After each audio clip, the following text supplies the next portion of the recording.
स्वागत है आपका। आप दिख रहे हैं इंडिया न्यूज उत्तर प्रदेश उत्तराखंड। मैं हूं आपके साथ प्रीति सिंह। नजर डालते फटाफट खबरों की ओर।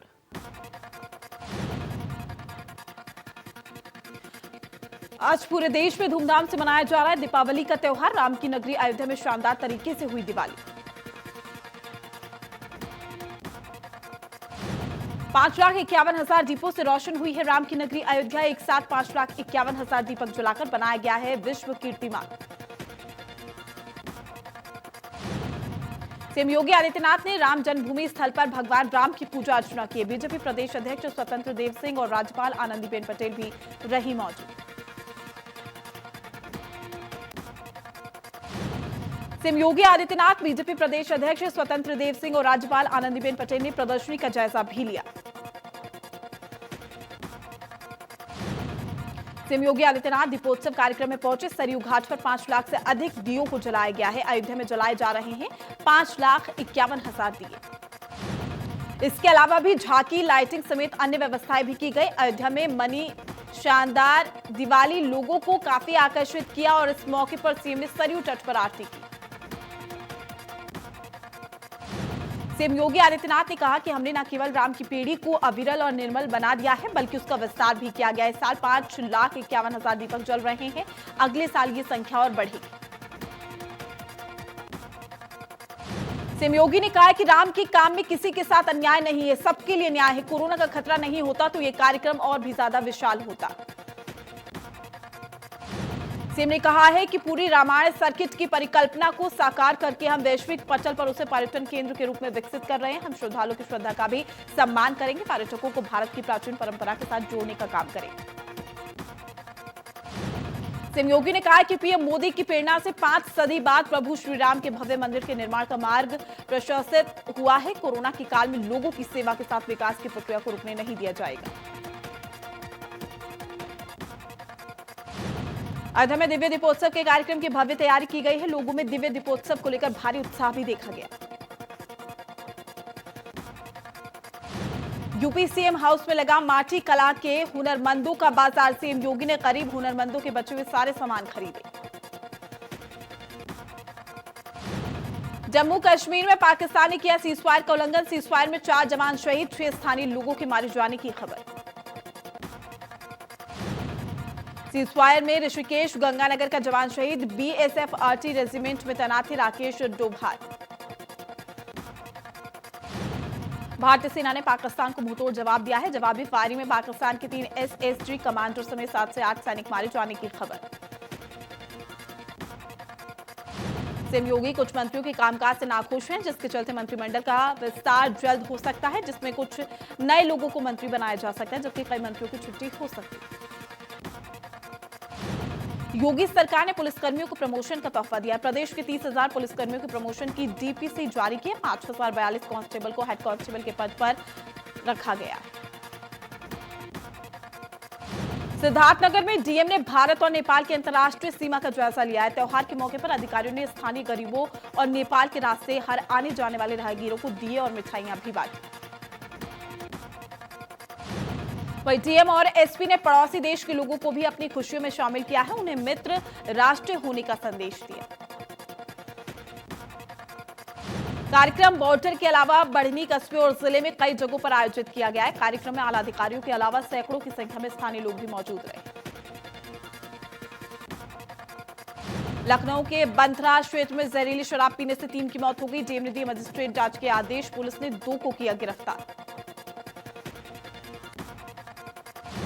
यूपी में दिवाली पर मेट्रो के समय में फेरबदल किया गया है, जहां पर दीपावली के दिन सुबह 6 बजे से शाम 7 बजे तक चलेगी मेट्रो। शाम 7 बजे के बाद कोई ट्रेन नहीं होगी उपलब्ध। यूपी एसटीएफ ने सोशल मीडिया के जरिए ठगी करने वाले गिरोह के 50,000 के इनामी को मध्य प्रदेश में गिरफ्तार किया। एसटीएफ ने 50,000 के ठग को किया गिरफ्तार। मुजफ्फरपुर के मुसहरी थाना इलाके में बाइक सवार 3 बदमाशों को पुलिस ने घेराबंदी किया और साथ ही अपराधियों ने जबरन फायरिंग शुरू कर दी। बदमाशों ने करीब 25 से 30 राउंड गोलीबारी की, जिसमें पूरे इलाके में हड़कंप मच गया। गोलीबारी में 2 लोग गंभीर रूप से घायल हो गए हैं, जिन्हें इलाज के लिए मेडिकल कॉलेज में भर्ती कराया गया है। वहीं एक बदमाश को पुलिस ने गिरफ्तार कर लिया। पुलिस पूरे मामले की जांच में जुट गई। लखनऊ के इंदिरानगर थाना इलाके में खाना बनाते समय सिलेंडर में आग लग गई है, जिसके चलते आधा दर्जन लोग झुलस गए हैं, जिसमें कई बच्चे भी शामिल हैं, जहां सभी घायलों को अस्पताल में भर्ती कराया गया। गाजीपुर के मरदह थाना इलाके में बदमाशों ने प्रधान पति को घर के बाहर गोली मार दी, जिसके बाद गुस्साए लोगों ने सड़क पर लगाया जाम। गांव में कई थानों की पुलिस फोर्स को तैनात किया गया। लखीमपुर खीरी के दुधवा नेशनल पार्क जंगल से बड़े पैमाने पर किया जाता रहा है, जिसकी वजह से उल्लू विलुप्तता के कगार पर पहुंच गए। तंत्र मंत्र की साधना में लीन साधक बड़े पैमाने पर उल्लू का शिकार करवाते हैं और उनकी बलि चढ़ाकर लक्ष्मी प्राप्ति की साधना करते हैं। हालांकि इस बार दुधवा नेशनल पार्क के घने जंगलों में उल्लू को बचाने के लिए वन विभाग के द्वारा पेट्रोलिंग शुरू कर दी गई। प्रदूषण को लेकर भी यूपी सरकार लगातार एक्शन ले रही है। 14 शहरों में लगाए जाएंगे 34 मॉनिटरिंग स्टेशन। आगरा, मुरादाबाद, खुर्जा, बरेली में लगाए जाएंगे स्टेशन। अभी 17 शहरों में काम कर रहे हैं मॉनिटरिंग स्टेशन। 16 शहरों में बने हैं 55 मैनुअल मॉनिटरिंग स्टेशन। वायु की गुणवत्ता की 24 घंटे में मिलेगी सटीक जानकारी। दीपावली से पहले धनतेरस पर बाजार में रौनक नजर आई है। हालांकि धनतेरस के शुभ मुहूर्त को लेकर लोग असमंजस की स्थिति में रहे। इसके बाद भी स्थानीय नागरिकों ने बाजार में भीड़ देखी और साथ ही दुकानों पर खरीदारी की भीड़ नजर नहीं आई। लंबे समय से कोरोना संक्रमण लॉकडाउन के चलते बाजार को पटरी पर लाने के लिए सरकार ने सभी तरह के दुकानदारों को खोल दिया है, लेकिन इस बार सन्नाटा पसरा रहा। नोएडा में दीपावली पर बच्चों से मिलने के लिए धरने पर पिता बैठा। पत्नी नहीं मिलने दे रही मासूम बच्चे से। पति पत्नी का कोर्ट में चल रहा है विवाद। कासगंज के तवाली पटियाली क्षेत्र में बदमाशों ने दिन दहाड़े तमंची के बल पर पेट्रोल पंप के मुनीम से लाखों की लूट की है। कासगंज बदमाशों ने तमंची के बल पर लूट की। मथुरा के थाना मांड क्षेत्र में यमुना एक्सप्रेसवे पर तेज रफ्तार कैंटर ने बस में टक्कर मार दी। हादसे में 3 लोगों की मौत हो गई है, कई लोग घायल भी हो गए। पुलिस ने शवों को पोस्टमार्टम के लिए भेजा। आगरा के थाना बाह क्षेत्र में पुलिस के सामने दबंगों ने महिला को जमकर लात घूंसों से पीटा। सोशल मीडिया पर महिला के साथ पिटाई का वीडियो हुआ वायरल। देवरिया में सदर कोतवाली थाना के राघव नगर मोहल्ले में चोरों ने बाइक की डिग्गी से 1.5 लाख रुपए की चोरी कर ली। चोरी की वारदात सीसीटीवी में कैद। लखनऊ के थाना पीजीआई में कार और बस की टक्कर हो गई। हादसे में 2 महिलाएं और ड्राइवर की मौत हो गई। 2 लोगों को गंभीर रूप से अस्पताल में भर्ती कराया गया। बुलंदशहर में रामवीर हत्याकांड में आया नया मोड़। मृतक रामवीर की बहन से आरोपी आकाश के थे प्रेम संबंध। रामवीर की बहन ने प्रेम संबंध को लेकर हुई घरेलू कलह के बाद आत्महत्या कर ली थी। आकाश आत्महत्या पीछे अपनी प्रेमिका के भाई रामवीर को मानता था वजह।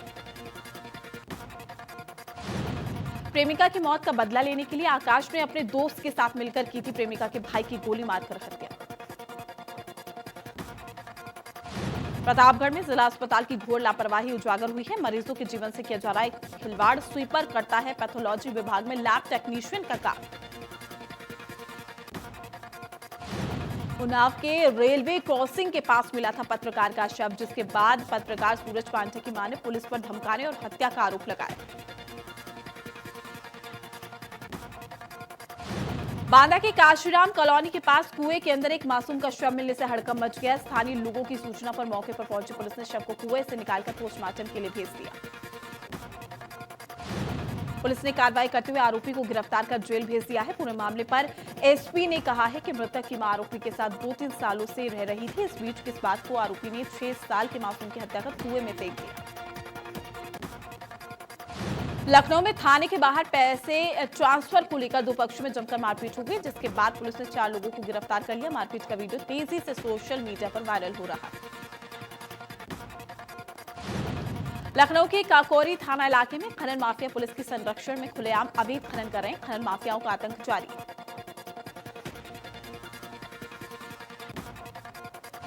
गोंडा में रेलवे ट्रैक पर पुरानी रंजिश में 2 युवकों ने चचेरे भाई पर बम से हमला कर दिया है, जिसके बाद पूरे इलाके में हड़कंप मच गया। सूचना पर पहुंची पुलिस ने आरोपी को हिरासत में लिया। सुल्तानपुर के कुरेभार थाना इलाके में खेत की रखवाली कर रहे बुजुर्ग की ईंट पत्थर से पीट पीटकर हत्या कर दी गई। गाजियाबाद में जिला प्रशासन ने जिला मुख्यालय में दिवाली को लेकर स्टॉल भी लगाए हैं। यहाँ पर पारंपरिक दिए भी रखे गए हैं। लोगों को मैसेज दिया जा रहा है कि दीपक वाली दिवाली मनाएं। जो भी यहाँ पहुंच रहा है उसे 10 दीपक उपहार स्वरूप दिए जा रहे हैं।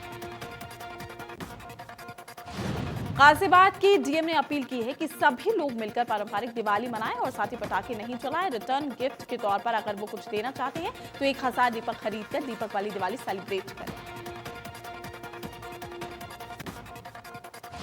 काशी में कचहरी परिसर के 180 साल के इतिहास में पहली बार जिला न्यायाधीश उमेश चंद्र शर्मा की सहमति से कोर्ट परिसर को दीपों और मालाओं से सजाया गया है। सूर्य के अस्त होने के बाद कचहरी परिसर अंधेरे में गुमनाम हो जाता था। पूर्व शहर शासकीय अधिवक्ता अवधेश सिंह ने धनतेरस के दिन अधिवक्ताओं ने सुबह की परिसर में झाड़ू लगाकर स्वच्छता अभियान की शुरुआत की। उसके बाद शाम को कचहरी के 180 साल के इतिहास में पहली बार दीपों की रोशनी ने एक नूतन अध्याय की नींव रखी।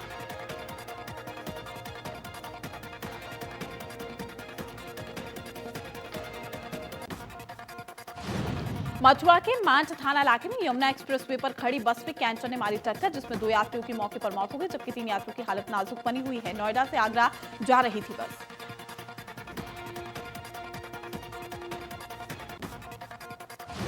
आईटीवी नेटवर्क के आखिरी बूंद कार्यक्रम को मोदी सरकार ने सराहा। जल शक्ति मंत्रालय की तरफ से मिला है जल शक्ति सम्मान। आखिरी बूंद को मोदी सरकार ने सराहा।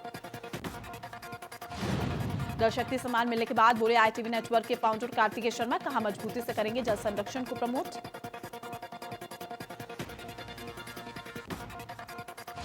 डीएम ने कहा है कि शासन का निर्देश है कि सार्वजनिक स्थल पर बने रैन बसेरे सभी सुविधाओं से सुसज्जित हों ताकि हर जरूरतमंद उसका इस्तेमाल कर सके।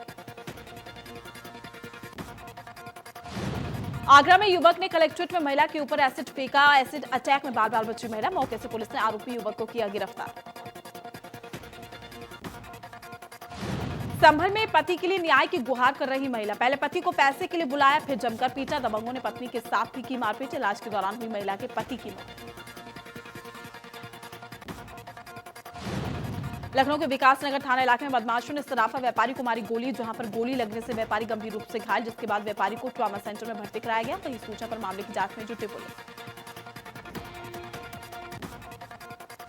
मुरादाबाद के कटघर थाना इलाके में उस वक्त हड़कंप मच गया है जब अज्ञात बदमाशों ने घर में घुसकर युवती की गला रेत कर हत्या कर दी।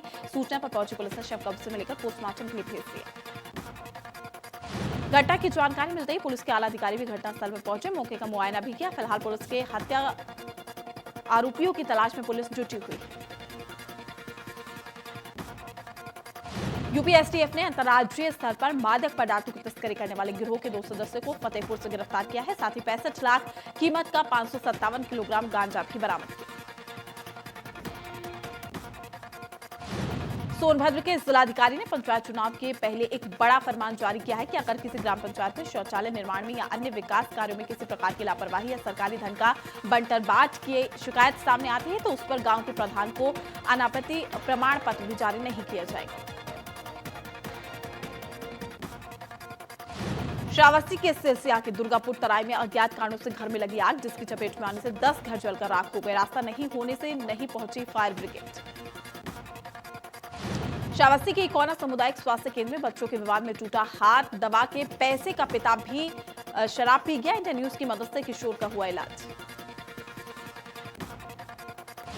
लखनऊ के टोंजा थाना इलाके में सरकार के आदेश के बावजूद पुलिस की मिलीभगत में खुलेआम पटाखा बिक रहा है। करोड़ों के जब्त पटाखे को पुलिस ने किया है गायब। बस्ती में कई दिनों से मिठाई की दुकान में मिलावटखोरी की शिकायत आ रही है। इन शिकायतों को संज्ञान में लेकर ज्वाइंट मजिस्ट्रेट नंद किशोर कलाल और तहसीलदार के नेतृत्व में खाद्य सुरक्षा विभाग की टीम ने कई जगह छापेमारी की। टीम की औचक छापेमारी से दुकानदारों में हड़कंप मच गया है। टीम ने मिठाइयों के दर्जनों दुकानों से नमूने लिए हैं। कई दुकानदार दुकान बंद करके मौके से फरार हो गए। कानपुर में धन की देवी मां वैभव लक्ष्मी के मंदिर को नोटों से सजाया गया, जिसमें 7 लाख रुपए से अधिक नोट मंदिर के चप्पे चप्पे पर लगाए गए। गाजियाबाद के लोनी थाना इलाके में हाई टेंशन तार गिरने से हादसा हो गया, जिसमें युवक गंभीर रूप से झुलस गया है, जहां पर अस्पताल में इलाज के दौरान उसने दम तोड़ दिया। गाजियाबाद के टोनिका सिटी इलाके में तेज रफ्तार ट्रक ने मासूम को कुचला। हादसे में मौके पर ही मासूम की मौत। पाकिस्तान की तरफ से सीजफायर उल्लंघन में ऋषिकेश का एक लाल शहीद हो गया। उत्तराखंड विधानसभा अध्यक्ष प्रेमचंद अग्रवाल ने शहीद के ऋषिकेश में गंगानगर आवास पर पहुंचकर उनके परिवारजनों को सांत्वना दी। उत्तर प्रदेश के सीएम योगी का उत्तराखंड दौरा, सीएम त्रिवेंद्र के साथ केदारनाथ जाएंगे। यूपी के सीएम बद्रीनाथ में भूमि पूजन कार्यक्रम का आयोजन, यूपी सरकार के प्रस्तावित भूमि पूजन में शामिल होंगे दो। पूर्व मंत्री लाखी राम जोशी बीजेपी से निलंबित, बीजेपी ने अनुशासनात्मक कार्रवाई करते हुए किया है निलंबित। प्रदेश अध्यक्ष ने नोटिस जारी कर 7 दिनों के अंदर मांगा जवाब। बिहार चुनाव के परिणाम के बाद उत्तराखंड में हलचल देखने को मिल रही है। बिहार चुनाव में भारतीय जनता पार्टी की जीत उत्तराखंड की राजनीति गरमा रही है, तो कई विपक्षी पार्टियां मायूस होती हुई दिखाई दे रही। बीजेपी बिहार चुनाव जीतने के बाद जश्न में डूबी है, वहीं विपक्ष लोकतंत्र का हवाला देते हुए ईवीएम पर दोष देते हुए दिखाई दे रहा है। काशीपुर पहुंचे प्रदेश अध्यक्ष प्रीतम सिंह ने बिहार चुनाव में हार का ठीकरा ईवीएम मशीन पर फोड़ दिया। प्रीतम सिंह ने कहा कि ईवीएम मशीन पर संदेह पैदा होने पर बैलेट पेपर से चुनाव होना चाहिए। वहीं किसान मोर्चा के प्रदेश अध्यक्ष ने कहा कि बीजेपी का काम बोलना है। मसूरी में कोरोना संक्रमित मरीज की संख्या दिन प्रतिदिन बढ़ती जा रही है। पिछले 24 घंटे में 17 लोग कोरोना से संक्रमित पाए गए हैं। ऐसे में मसूरी में कुल 99 लोग कोरोना से ग्रसित हैं। एसडीएम मसूरी मनीष कुमार ने कहा है कि कोरोना संक्रमण के बढ़ते मामलों को लेकर प्रशासन गंभीर है, जिसको लेकर पुलिस और पालिका प्रशासन को लोगों को कोरोना संक्रमण को लेकर जागरूक करने के साथ कोविड-19 के नियमों का पालन करने के निर्देश भी दिए गए। प्रदेश में वायु प्रदूषण को रोकने के लिए जिला प्रशासन बेहद गंभीर है और साथ ही उप जिलाधिकारी मनीष कुमार ने मसूरी के पिक्चर पैलेस गांधी चौक में अवैध पटाखों को लेकर सघन चेकिंग अभियान भी चलाया। एसडीएम ने बताया है कि जिले में प्रदूषण पर अंकुश लगाने और एनजीटी के नियमों का पालन किया जा रहा है। उन्होंने बताया कि एनजीटी के नियमों के अनुसार ग्रीन पटाखे ही प्रयोग में लाए जा सकते हैं। प्रधानमंत्री नरेंद्र मोदी ने गुजरात, राजस्थान में 2 आयुर्वेद संस्थानों का उद्घाटन किया है। पीएम मोदी ने कहा कि कोरोना काल में आयुर्वेद की परंपरा ने देश में फायदा किया है। कोरोना काल में हल्दी समेत बाकी चीजों ने इम्यूनिटी बूस्टर का काम किया। पीएम मोदी ने कहा कि देश में वैक्सीन पर ट्रायल चल रहा है, साथ ही दुनिया के करीब 100 से ज्यादा जगहों पर आयुर्वेद की औषधि को लेकर रिसर्च भी किया जा रहा है। पीएम मोदी ने कहा है कि हमेशा से स्थापित सत्य रहा है कि भारत के पास आरोग्य से जुड़ी कितनी बड़ी विरासत है। इस ज्ञान को आधुनिक जरूरतों के मुताबिक विकसित किया जाना जरूरी है। पीएम मोदी ने कहा है कि देश इलाज की अलग अलग पद्धतियों के इंटीग्रेशन के लिए एक के बाद एक महत्वपूर्ण कदम उठा रहा है। इसी सोच ने आयुष को देश की आरोग्य नीति का अहम हिस्सा बनाया। गुजरात के जामनगर में आयुर्वेद शिक्षण और अनुसंधान संस्थान को राष्ट्रीय महत्व के संस्थान का दर्जा दिया गया है। जयपुर में राष्ट्रीय आयुर्वेद संस्थान को मानद विश्वविद्यालय का दर्जा भी दिया गया। पीएम मोदी ने इससे पहले जम्मू कश्मीर, उत्तराखंड समेत अन्य जगहों पर भी जवानों के बीच में जाकर दिवाली मनाई है और पीएम मोदी इस दौरान जवानों से मुलाकात भी करते हैं, उनके साथ वक्त बिताते हैं और मिठाई खिलाते हैं।